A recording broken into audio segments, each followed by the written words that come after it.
അലിയാരുടെ ഓമന ബീവി, നബി തങ്ങളുടെ ഫാത്തിമ ബീവി, അൻപെഴും മെക്കയില്ലാവ് കണ്ട് തക്ബീർ വിളിക്കാനായി മണലോട് മണൽക്കാട്ടിൽ അത്തറിൻ കാറ്റു വന്നു. അലിയാരുടെ ഓമന ബീവി, നബി തങ്ങളുടെ ഫാത്തിമ ബീവി.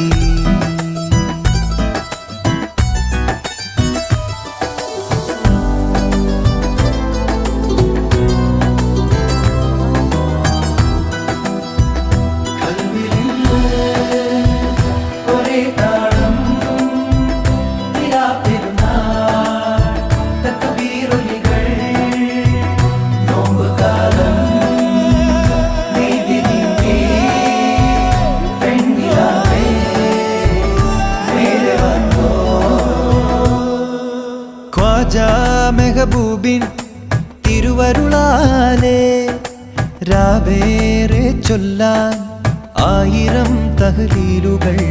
ദൂരെ പുണ്യമാസം പോയി മറയുന്നു, ഹറമിൻ പടിയോളം രാവുണർത്തും പാട്ടുകൾ. പാടിടും പെൺകൊടി ആരാണു നീ, ദൂരെ